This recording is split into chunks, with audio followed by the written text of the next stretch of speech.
الحمدللہ اللہ نے سعادت دی. حج پہ تھا میں، اور وہاں پہ ظاہر ہے میں نے کافی پڑھا اس بارے میں جانے سے بھی پہلے کہ عرفات کا دن کیسے سپینڈ کریں. تو ظاہر ہے وہ ایک حدیث ہمیں ملتی ہے کہ اللہ کے نبی صلی اللہ علیہ وسلم عرفات والے دن صحابہ کہتے ہیں کہ ہاتھ ریز کر کے میرے خیال ظہر کے بعد سے لے کے مغرب سے پہلے ان کے ہاتھ ریز ہی رہے، اور صرف انہوں نے بیچ میں میرے خیال 2 بریکس لیں. ایک بار وہ دودھ پینے کے لیے ان کی وائف نے جو کہا تھا کہ آپ دودھ پی لیں، تاکہ حکمت یہ تھی کہ صحابہ کو یہ نہ لگے کہ روزہ رکھا ہوا ہے، اور ایک بار اور لی تھی. لیکن اس کے علاوہ ان کے ہاتھ ریز تھے، اور وہ جس انٹینسٹی سے ہمارے نبی دعا کر رہے تھے اس دن صلی اللہ علیہ وسلم، میں نے ریئلسٹکلی تھوڑا سا سوچا کہ یار اتنی دیر تک پتہ نہیں، نبی صلی اللہ علیہ وسلم نے تو دعا کی، لیکن عام انسان اتنی دیر تک دعا کیسے کر سکتا ہے؟ مطلب میرے ذہن میں ایک سوال آیا آج کے دور کے حوالے سے. تو اللہ تعالیٰ نے مجھے دکھایا سبحان اللہ کہ میں حرم میں نماز پڑھ رہا تھا، مغرب کی نماز پڑھی میں نے، اور ہم ٹاپ فلور پہ تھے. میرے ساتھ ایک آئی تھنک سوڈانی تھا یا افریقن ہی کسی کنٹری کا بندہ تھا میرے رائٹ پہ. تو ول یو بلیو اٹ کہ اب مغرب سے عشاء تک تقریباً 1.5 گھنٹہ ہوتا ہے، 1.5 گھنٹے کا گیپ ہوتا ہے. تو میں وہیں بیٹھ گیا، میں نے کہا اب کیا جانا، رش بہت ہے، یہیں پہ بیٹھ جاتے ہیں، بیٹھ کے ذکر کرتے ہیں، قرآن پڑھتے ہیں وغیرہ وغیرہ. تو ول یو بلیو اٹ کہ وہ بندہ میرے ساتھ، اس نے نا اس طرح ہاتھ اٹھائے ہوئے ہیں، اور لٹرلی وہ بندہ مغرب سے عشاء دعا کرتا رہا، اور وہ کوئی اپنی پرسنل دعائیں کر رہا تھا اپنی لینگویج میں. شروع میں اس نے ظاہر ہے عربی الفاظ ادا کیے، لیکن اس کے بعد وہ بار بار اللہ کو پکار کے یا اللہ یا اللہ، اور مجھے اس کی آوازیں آ رہی تھیں تھوڑی تھوڑی، اور مجھے اندازہ ہو رہا تھا کہ وہ دعا میں اپنی کچھ پرسنل چیزیں جو ہے نا وہ مانگ رہا ہے. تو پھر اللہ نے مجھے وٹنس کرایا کہ مانگنے والے سبحان اللہ جن کو لطف آ جائے، جن کو یہ ایک مزہ چکھ لیں دعا کا اور اللہ تعالیٰ سے کنورسیشن کا، وہ پھر ان کو ٹائم کا نہیں پتہ لگتا. تو وہ 1.5 گھنٹہ مغیرہ دعائیں مانگتا رہا. اللہ اکبر. تو اسی سے سٹارٹ کرتے ہیں کہ یہ دعا کا فلسفہ، یہ کیا، یہ لطف کیا ہے جو کچھ لوگ چکھ لیتے ہیں. اللہ تعالیٰ ہمیں بھی یہ مزہ دیں، آمین یا رب العالمین. بسم اللہ الرحمن الرحیم، الحمدللہ والصلاۃ والسلام علی رسول اللہ وبعد. اچھا، میری دعا کے حوالے سے نا تھوڑی سی ایک انڈرسٹینڈنگ تھوڑی سی ڈفرینٹ ہے. اصل میں ہم لوگوں نے یہ سمجھ لیا ہے کہ دعا کا مطلب صرف جو ہے نا وہ اللہ تعالیٰ سے کچھ مانگنا ہے. ہاں، حالانکہ قرآن مجید میں اگر آپ دیکھیں، جیسا کہ سورہ غافر کی مشہور آیت ہے وقال ربکم ادعونی استجب لکم، کہ تمہارا رب کہتا ہے کہ مجھے پکارو میں تمہیں جواب دوں گا. ان الذین یستکبرون عن عبادتی، وہ لوگ جو میری عبادت سے تکبر کرتے ہیں، سیدخلون جہنم داخرین، وہ جہنم میں داخل ہوں گے رسوا ہو کر. اس آیت میں اللہ تعالیٰ نے دعا کو عبادت کہا ہے. تو ہم لوگوں نے سمجھا ہے کہ یعنی عبادت، خاص طور پہ دعا کے معنی میں عام طور پہ یہ سمجھتے ہیں کہ یہ بیسکلی ایک کانٹریکٹ ہے اللہ تعالیٰ سے، یعنی کچھ لین دین کا معاملہ ہے، یعنی ایک کمرشل ایکٹیویٹی ہم نے بنا لی. یہ سوچ ہے کہ جب بھی ہم نے اللہ کے سامنے جانا ہے، دعا مانگنی ہے، تو ہم نے تبھی جانا ہے جب ہمارے پاس کوئی نہ کوئی مانگنے کے لیے چیز. تو دعا یہ نہیں ہے، دعا ایک عبادت ہے. یعنی اگر آپ کے پاس نہیں بھی ہے کچھ مانگنے کے لیے بالفرض، تو پھر بھی آپ نے مانگنی ہے، پھر بھی آپ نے عبادت کرنی ہے.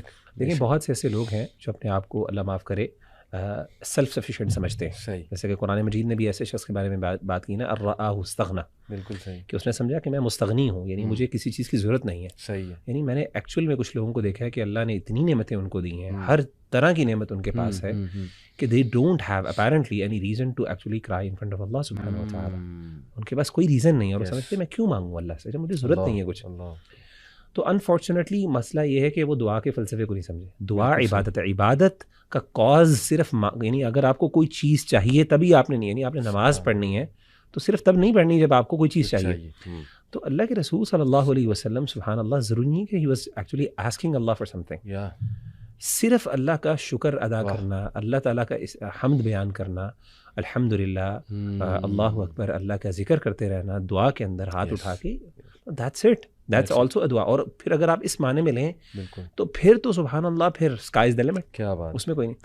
اور علی بھائی اس میں پھر اسی وجہ سے یہ جو کہ فلسفے کی غلطی، یعنی جو ہم نے اس کی غلط، یعنی اس کو غلط سمجھا، اس کا نقصان کیا ہوا؟ اس کا نقصان یہ ہوا کہ ہم نے پھر نہ سمجھ لیا کہ دعا کی قبولیت کا مفہوم ہی یہی ہے کہ جب تک جو ہم مانگ رہے ہیں ہمیں ملتا جائے. کیونکہ ہم نے اس کو ایک کمرشل ایک ایکٹیویٹی اور پروسیس سمجھ لیا نا. تو یعنی ہمارے نزدیک پھر دعا کا کانسیپٹ ریڈیوس ہو کے لین دین پر آ گیا.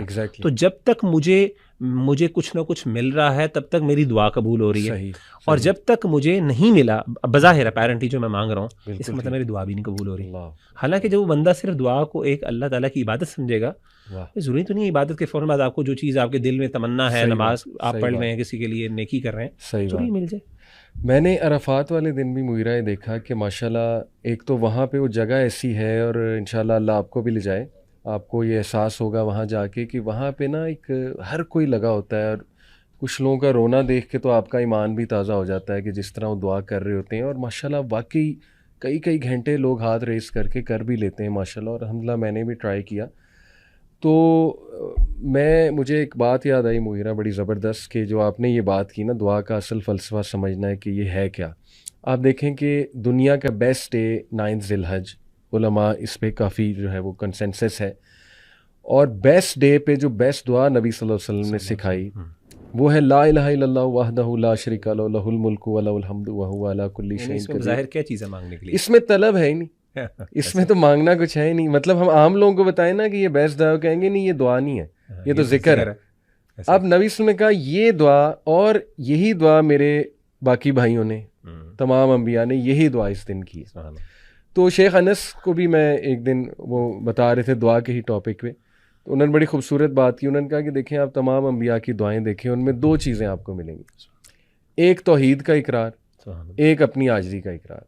اور انہوں نے پھر وہ دعا حضرت یونس علیہ السلام کی کہ لا الہ الا انت سبحانک. اس میں بھی دیکھیں کیا مانگ رہے ہیں, کچھ بھی اس میں طلب تو ہے ہی نہیں کہ مجھے مچھلی کے پیٹ سے نکال دے, ٹھیک ہے نا, صرف اللہ کی توحید کا خالص اقرار ہے, اور اپنی مسٹیک کا اقرار ہے, اپنی عاجزی کا اقرار ہے. اچھا علی بھائی, اگر آپ پریکٹیکلی بھی سوچیں نا کہ جب بندہ واقعی بڑا دل سے دعا مانگنا کے لیے اللہ کے سامنے حاضر ہوتا ہے نا, کبھی اللہ توفیق دے ایک بندے کو ایسے موقع پر رات کو انسان اٹھے تہجد میں نماز پڑھے. جی ہاں, تو اکثر اوقات ایسا ہوتا ہے کہ جب انسان اللہ کے سامنے پیش ہوتا ہے نا تو انسان کی زبان چلتی ہی نہیں ہے. یعنی وہ اللہ کے سامنے ایک کھڑے ہو کے ایک ہیبت جو انسان کو محسوس ہوتی ہے, انسان کی زبان چلنا بند ہو جاتی ہے, انسان کو سمجھ ہی نہیں آتا میں کیا مانگوں. اور وہ عاجزی اور انکساری جو ہوتی ہے نا وہ انسان کے آنکھوں سے آنسو نکال دیتی ہے. یہ بہت بڑی بات ہے, مطلب میرا خود ایکسپیرینس ہے. کئی دفعہ میں بڑا جناب شوق سے ذوق سے اللہ کے سامنے کھڑا ہوا کہ جی میں نے کچھ آج مانگنا ہے, اور ذہن میں بہت سی لمبی لسٹ ہوتی ہے, بس آ جا کے انسان یہی پکار سکتا ہے اللہ میرے پاس تو کچھ نہیں, میں تیرے سامنے حاضر ہوں, مجھے پتہ نہیں میں کیا مانوں. یعنی ہم اتنے عاجز ہوتے ہیں, اور وہ عاجزی اور انکساری کو نا انسان واقعی, میں مطلب جیسے آپ نے بات کی نا شیخ انس کی, میں اس کو ریلیٹ کر سکتا ہوں. بالکل صحیح, کہ صحیح معنوں میں جب انسان کو بولنے, انسان کے صرف جذبات ہوتے ہیں ایسی, اور انسان بس آنکھوں سے آنسو نکل رہے ہیں, جذبات انسان ایکسپریس کرنے کی کوشش کر رہا ہے, وہ ہو نہیں رہے, انسان ہو رہا ہے, اور اس پہ پھر واقعی پھر آدھا پونا گھنٹہ کیا گھنٹوں لگ جاتے ہیں, انسان اس فیلنگ سے باہر نہیں نکل سکتا. اور وہ لذت اور وہ ایک اٹیچمنٹ اللہ کے ساتھ جو انسان کو محسوس ہوتی ہے اس وقت. میں ایک اور اسکالر کو سن رہا تھا, وہ ماشاءاللہ حاجیوں کو بتا رہے تھے, کہتے کہ بھائی آپ سورہ فاتحہ ہی آپ کی آج قبول ہو گئی نا عرفات والے دن, تو بس آپ کی زندگی سنور گئی. تو وہ کہتے یہی پڑھی جانا, ایک تو لا الہ الا اللہ وحدہ لا شریک لہ تو ہے ہی, سورہ فاتحہ بار بار پڑھو, تب تک پڑھو جب تک آپ اللہ سے کنیکٹ نہ کر, جو آپ کو یہ محسوس نہ ہو کہ واقعی میرا کنیکشن ڈیولپ ہو گیا. تو اسی کی طرف تھوڑا میں چاہوں گا مغیرہ ہم اور بات کریں. دیکھیں تہجد کی دعا, اللہم لک الحمد انت قیم السماوات والارض ومن فیہن ولک الحمد لک ملک السماوات والارض ومن فیہن, لمبی دعا حدیث سے ثابت ہے. اس میں بھی اللہ کی حمد ہے, اس میں بھی اللہ کی توحید ہے. آئی تھنک یہ تھوڑا سا اگر میں ماڈرن ٹرمنالوجی یوز کروں, دس از دا سیکرٹ کوڈ وچ انبیاء ایکچولی انڈرسٹوڈ کہ اللہ رب العالمین کی حمد بیان کرو, توحید کا اقرار کرو. اللہ کو پسند ہے کہ اللہ کی توحید کا اقرار کیا جائے, کیونکہ یہ جو بیسٹ ڈے پہ جو بیسٹ ہوا ہے لا الہ الا اللہ وحدہ لا شریک لہ. انس بھائی کہتے ہیں کہ دیکھیں جی اللہ سے زیادہ کس کو پتہ ہے کہ آپ کے مسئلے کیا ہیں. اللہ کو تو یہ بھی پتہ ہے کہ آپ نے فیوچر میں کون سی دعا کرنی ہے, آپ نے اگلے گھنٹے کون سی دعا کرنی ہے, آپ کو مسئلہ کون سے آنے والا ہے, یہ بھی اللہ کو پتہ ہے. اللہ اکبر. تو اللہ کے سامنے سر گڑ گڑا کر اس کی توحید کا اقرار کریں اور اپنی عاجزی کا اقرار کریں. اللہ تعالیٰ سے بہتر کوئی نہیں جانتا آپ کا مسئلہ حل کیسے ہوگا. تو واقعی اگر آپ انبیاء کی دعائیں دیکھیں, ان میں یہی 2 چیزیں بار بار ہمیں ملتی ہیں, ایک توحید کا اقرار اور ایک اپنی عاجزی کا اقرار. آپ دیکھ لیں کہ ابراہیم علیہ السلام کی دعائیں دیکھ لیں, زکریا علیہ السلام کی دعائیں آپ دیکھ لیں, ایون جو ایوب علیہ السلام جو کافی سخت علیل تھے، ان کی دعا آپ دیکھ لیں، ربی انی مسنی الضر وانت ارحم الراحمین، وہ واسطہ دے رہے ہیں اللہ کو، اپنی عاجزی اقرار کر رہے ہیں اللہ کا کہ اللہ آپ ارحم الراحمین ہیں، آپ سب سے زیادہ رحم کرنے والے ہیں.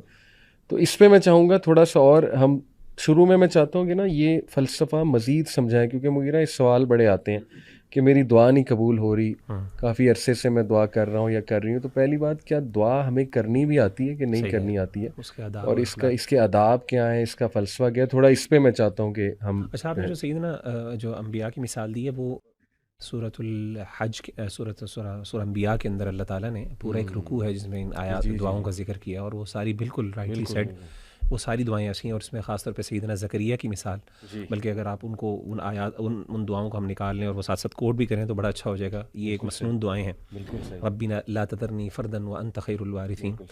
اور علی بھائی، جو مطلب میں تھوڑا سا یہاں پہ ایک اور پوائنٹ کی طرف آئیڈینٹیفائی، یعنی تھوڑی سی توجہ مبذول کروانا چاہتا ہوں، وہ یہ ہے کہ انبیاء کی جب ہم بات کرتے ہیں تو انبیاء کو اللہ تعالیٰ نے کس طریقے سے قرآن مجید میں ہیومنائز کیا ہے. یعنی ہم نے تو انبیاء کو تھوڑا سا ڈی ہیومنائز کیا نا. ہم نے سمجھا کہ شاید انبیاء اس دنیا کی مخلوق ہی نہیں تھے، ان کے مسئلے اور ہمارے مسئلے الگ نہیں تھے. قرآن مجید کے اندر اگر آپ انبیاء کی دعاؤں کو اکٹھا کریں تو آپ کو ان کی وہ دعائیں ملتی ہیں جو ایک ہر بندے کا مسئلہ ہے، اور آپ کو وہ عاجزی، وہ انکساری، آپ کو وہ ہیلپلیسنس اللہ کے سامنے، وہ انکیپیسیٹیٹڈ ہے، ایک بندہ عاجز ہو گیا اللہ کے سامنے، وہ ساری آپ کو فیلنگز نظر آتی ہیں ایکسپریس ہوتی ہوئی. سیدنا زکریا کی مثال لے لیں. سیدنا زکریا علیہ الصلوۃ والسلام پریشان ہے کس بارے میں کہ اللہ تعالیٰ میرے بعد میرے گھر والوں کا کیا بنے گا. اور وہ انداز جو سورہ مریم کے اندر اللہ تعالیٰ نے ذکر کیا وہ بڑا عجیب ہے. کہا واشتعل الرأس شیبا ولم اکن بدعائک رب شقیا، کہ اللہ میرا جو ہے نا، میرے بال سفید ہو گئے ہیں سر کے، اور میری ہڈیاں، ربی انی وہن العظم منی، یعنی میری ہڈیاں کمزور ہو گئی ہیں، میرے بال سفید ہو گئے ہیں، اور میں اللہ کبھی بھی آپ سے دعا مانگ کے یعنی مایوس نہیں ہوا. ٹھیک ہے نا، دعائک رب شقیا، مایوس نہیں ہوا آپ سے دعا مانگ کے.